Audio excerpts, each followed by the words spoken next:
ಅಪ್ಪ ಕೈ ಕೊಡಪ್ಪ.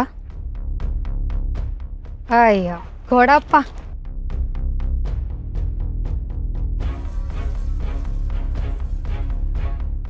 ಮಾರಿಗುಡಿ ಮಹಾಜನಗಳೇ, ಇಷ್ಟು ದಿನ ಮನೆ ಎಂಬ ಗರ್ಭಗುಡಿ ಒಳಗಿದ್ದ ನನ್ನ ಪೂಜ್ಯ ತಂದೆಯವರು ಈಗ ಬೀದಿಲಿ ಉತ್ಸವ ಮೂರ್ತಿ ಥರ ಓಟ್ ಕೇಳ್ಕೊಂಡು ಓಡಾಡ್ತಿದ್ದಾರೆ.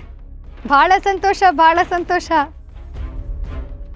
ದೇವ್ರು ಸಿಕ್ಕ ತಕ್ಷಣ ದೇವ್ರ ಕಾಯಿನ ಕಣ್ಣಿಗೆ ಹೊತ್ಕೊಳ್ಳೋದು ವಾಡಿಕೆ ಅಲ್ವಾ?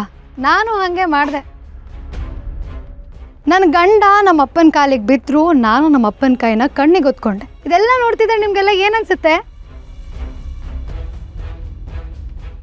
ಈ ಊರಿಂದವರೇ ನನ್ನ ಗಂಡ ಅಲ್ಲ, ನನ್ನ ಅಪ್ಪ ಅಂತ ಅನ್ಸುತ್ತೆ. ಹೌದೋ ಇಲ್ವೋ?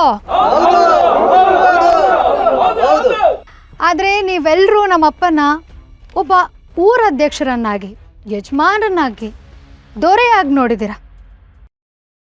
ಆದರೆ ನಾನು ನಮ್ಮಪ್ಪನ ತುಂಬ ಹತ್ತಿರದಿಂದ ಒಬ್ಬ ಭಾವಜೀವಿಯನ್ನಾಗಿ ನೋಡಿದ್ದೀನಿ. ನನ್ನ ಗಂಡ ನಮ್ಮಪ್ಪನ ಕಾಲಿಗೆ ಬಿದ್ದ ತಕ್ಷಣ ನಮ್ಮಪ್ಪನ ಮನಸ್ಸಲ್ಲಿ ಏನು ಹೇಳಿದ್ರು ಗೊತ್ತಾ?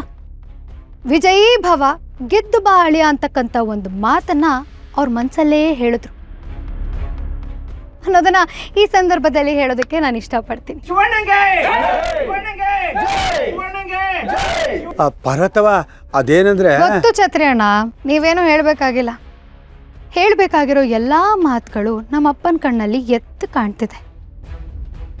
ರಾಜಕೀಯದ ಒತ್ತಡ ಪಾಪ ನಮ್ಮ ಅಪ್ಪಂಗೆ ಇಷ್ಟು ವಯಸ್ಸಾದ್ರು ಎಲೆಕ್ಷನಲ್ಲಿ ನಿಂತ್ಕೊಳ್ಳೋಕೆ ಇಷ್ಟ ಇಲ್ಲದೆ ಇದ್ರು ಎಲೆಕ್ಷನಲ್ಲಿ ನಿಂತಿದ್ದಾರೆ.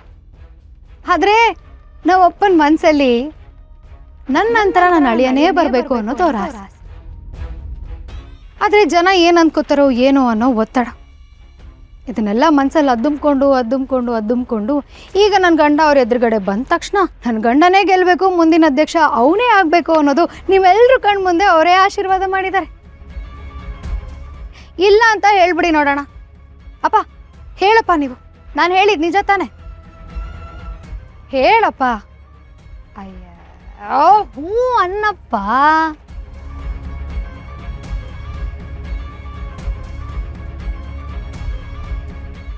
ನೋಡಿದ್ರಲ್ಲ, ಯಜಮಾನ್ರೆ ಹೇಳಿದ್ಮೇಕೆ ನಾವೆಲ್ಲ ಯಾರು ಹೊಡಿರಿ ಚಪ್ಪಾಳೆ.